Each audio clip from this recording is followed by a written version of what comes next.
4 kilometre चल चुके हैं। पीतनगर में रुके थे, हनुमान जी का बड़ा प्यारा मंदिर था। और अभी यहाँ पे यही रास्ता जरा कांकरियाव गांव पीछे गया है और यहीं हम रुक गए हैं। ये प्यारी सी जगह है, 4 किलोमीटर चलने के बाद पौन घंटे में।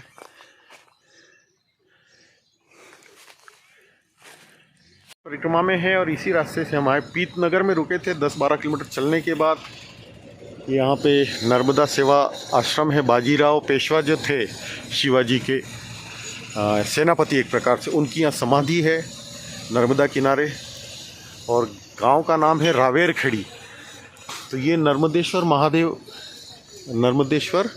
महाकाल अन्न क्षेत्र है। परिक्रमा से रुकते हैं, यहाँ सेवा भाव होता है। ये देखिए नर्मदेश्वर महाकाल अन्न क्षेत्र, परिक्रमा वासियों के लिए भोजन व्यवस्था चालू है।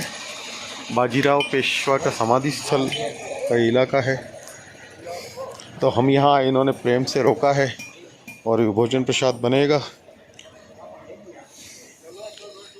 बहुत ही शांतिपूर्ण जगह है। इमली का पेड़, ठंडी ठंडी छाया है। और नर्मदा जी से यहाँ पाइप वगैरह सब आते हैं, तो जल की व्यवस्था अच्छी है, सुंदर खेतों के बीच में। और ये हमारे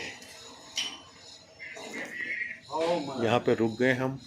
संत मिलन को चलिए, तजी माया अभिमान, जो जो पग आगे धरे कोटि यज्ञ समान। जाति न पूछो साधु की, पूछ लिए जियो ज्ञान, मोल करो तलवार का, पड़ी रहन दो म्यान। यहाँ पे सदवा के लिखे हुए हैं और यही हम यहाँ रुके हैं। और बहुत ही अच्छे यहाँ पे सेवाभावी लोग हैं। उन्होंने, हम रोड से जा रहे थे और रोका, बोले नहीं भोजन प्रसाद ग्रहण करके ही जाना पड़ेगा। यहाँ का भंडार गृह है ये। जय हो प्रभु नर्मदे हर। आप यहीं के रहने वाले हो? अच्छा, आपने लगता परिक्रमा कर रखी पहले? ओहो हो, जय हो। हाँ, मैं लगाऊं क्या आटा वाटा? हम भी ये सब बना लेते हैं इसे। कोई नहीं, आपकी हो तो बताना हमको, हम आपके ही हैं, कोई बात नहीं। हाँ ठीक, नर्मदे। हाँ ठीक। चलिए बढ़िया। तो यहाँ परिक्रमावासी रुकते रहते हैं? अच्छा, हाँ ये थाली। अच्छा, 30-40 रुकते हैं। जय हो, धन्य हो। अच्छा, ये जो चलाने वाले, हाँ 4-6 जन आ जाते हैं। अच्छा जी, ये जो क्षेत्र चला रहे हैं इसको, अन्न क्षेत्र चला रहे वो। हाँ, खेड़ी गांव से आते हैं? हाँ, वो शाम को फुर्सत में हो जाते हैं। अच्छा तो आ जाते हैं। सुबह में क्या है, ये अकेला भंडारी है जी, तो वो खिचड़ी वगैरह बना के खिला देता है। अच्छा 12 बजे। फिर शाम को भोजन। अच्छा, हाँ, मतलब प्रतिदिन ऐसे बनती ही नहीं होती। अच्छा। चलिए बढ़िया है। अच्छा, और रोटी भी खिला दे, सहायता हो जाए तब। हाँ बनाने वालों जी। वो खिचड़ी जल्दी बन जाती। हाँ, वो तो कोई बात नहीं। आगे पीछे आ जाते तो ज़्यादा बना के रख देता है, तो 3 बजे तक जी आने वाले भी भोजन कर लेते। हाँ। और नर्मदा किनारे तो जो परिक्रमा वास्तव में कर रहे हैं, उनके लिए तो जो भी मिले मैया का प्रसाद रहता है और बड़ी संतुष्टि होती है। हाँ, उसके सामने पकवान वगैरह सब भोजन दिया। जी, जय हो। 3 बजे कब दिया? नर्मदे हर। तो ऐसा दिव्य भाव नर्मदा के किनारे पे है। आप देखिए, किसी को भूखा नहीं जाने देते। दिन में खिचड़ी वगैरह बनती है यहाँ पे। और शाम को यहाँ के जो सेवाधारी हैं वो सब लोग यहाँ आते हैं और 30-40 लोग भी यहाँ रुकते हैं, बता रहे हैं। तो बने रहिए ऐसे ही। नर्मदा परिक्रमा हमारी है और आपको यहाँ के नियम जो रहते परिक्रमा के वो पता ही है सबको, और बता देंगे। ये कोई सामान्य टहलना नहीं है। हर हर महादेव, नर्मदे हर। रात में हम पीतनगर करके जगह रुके थे। बहुत अच्छे संत थे, स्वयं उन्होंने टिक्कड़ बनाए थे। और शाम को वहाँ भजन कीर्तन, मतलब स्तुति, और बड़े अच्छे सस्वर में गांव के लोग आते हैं। हारमोनियम, तबला वगैरह, ढोलक सब था और बहुत आनंद आया। रात्रि हमने वहाँ पे विश्राम किया और सवेरे हम लगभग 7 बजे के लगभग वहाँ से निकल ही गए थे। और अभी 10-12 किलोमीटर चलने के बाद रावेरखेड़ी गांव है, जहां पे शिवाजी के जो प्रधान सेनापति थे पेशवा बाजीराव, उनकी समाधि है यहाँ पे, और बहुत प्यारी जगह है। और ये महाकाल नर्मदेश्वर अन्न क्षेत्र है, यहाँ पे इन्होंने हमको प्रेम से रोका। और लगभग नर्मदा जी के हर जगह पे ऐसे अन्न क्षेत्र हैं, बाहर से भी लोग उसमें सपोर्ट करते हैं, और लोकल्स का तो रहता ही है, सादा भोजन वहाँ मिलता है। और नर्मदा जी के जो परिक्रमा के नियम हैं वो तो बहुत कठिन है, और उसी हिसाब से करना चाहिए। तो उसके मैं आपको बताता हूँ। पहला नियम जो है ये है कि आप कहीं कोई याचना न करें, डिमांड नहीं करें, क्योंकि आप श्रद्धा से चल रहे तो माँ नर्मदा को सब पता रहता है मेरे बेटे चल रहे हैं कैसे क्या। तो प्रथम वो नियम रहता है। दूसरा इसका नियम ये रहता है कि आप सवेरे शाम व्यवस्थित नर्मदा जी की आरती पूजन भाव जो जैसा हो जाए वो करें नियम पूर्वक।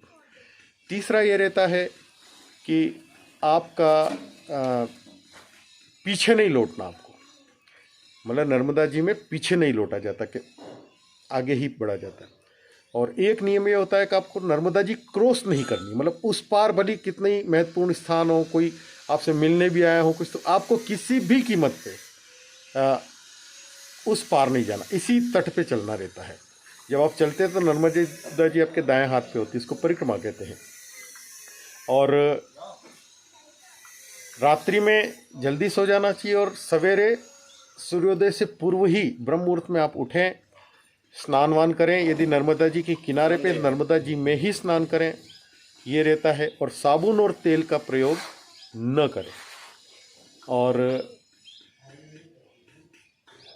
यही मुख्य मुख्य नियम है। बाकी मन वचन कर्म से ब्रह्मचर्य का पालन करें, ये तो सब साधनाओं में है ही और होना चाहिए, क्योंकि अपने सामान्य जीवन से हटके ये विशिष्ट तितिक्षा है, तप है, साधन है। तो उसके लिए तो बड़े बड़े राजा महाराजा जो इतने भोग विलास में जीते थे, उन्होंने भी तपस्या का क्षेत्र चुना है, तो उसमें उन्होंने भी निभाया है। तो ये एक महत्वपूर्ण बात है। और दूसरा, असत्य भाषण इसमें न करें, मजाक में भी आप झूठ न बोलें।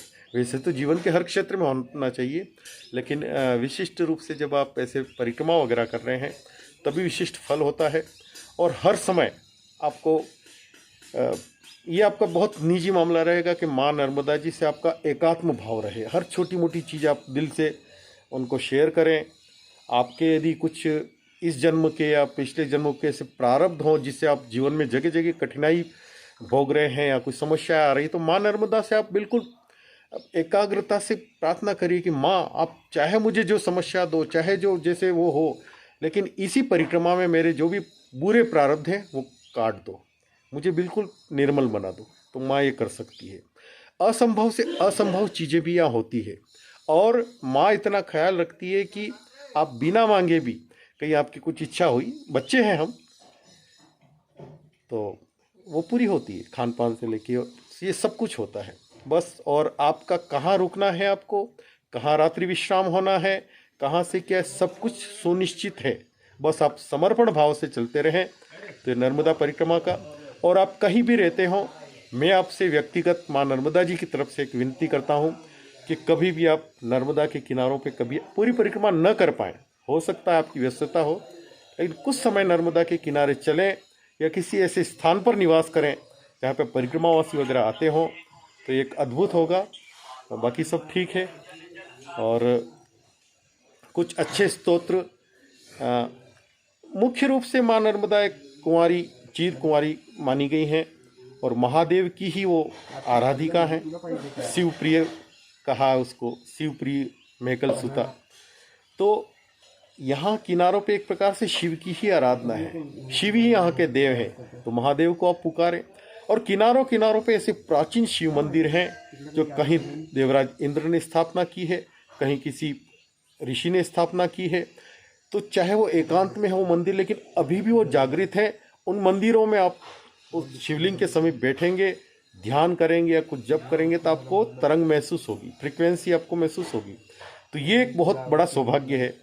नए जो प्राण प्रतिष्ठा वगैरह मंदिर होते वो भी ठीक है, लेकिन ऐसे प्राचीन मंदिर हमारी धरोहर हैं, और ऐसे अभी भी ऊर्जा के वो केंद्र हैं। और उनको बनाया गया है विशिष्ट विधि विधानों से। और बहुत से मंदिरों के ऊपर जो छत रहती है उसमें जो षटकोणी रहता है और श्री यंत्र का उसमें वो रहता है। तो बहुत कुछ चीज़ें हैं इस वीडियो में, वो क्या तो इसका भी आप अनुभव कर सकते हैं। और महादेव के प्रति आपकी आस्था है, शिव के प्रति, तो अद्भुत है नर्मदा क्षेत्र। यहाँ पे ज्योतिर्लिंग है ओंकारेश्वर, ममलेश्वर, और अमरकंटक से निकलती है। और किनारों किनारों पे सब जगह पे अन्न क्षेत्र की व्यवस्था है, आप चाहे बनाना चाहें वगैरह सब कुछ है, कोई वो नहीं। और ये भिक्षान्न का जो है इसमें तो चाहे राजा महाराज बड़े बड़े शासकों ने भी परिक्रमा की है तो वो भी एक अकिंचन भाव से ही चलते हैं। तो इसमें और बहुत कठिन तपस्या है, तो जरूर करें, आए नर्मदे हर।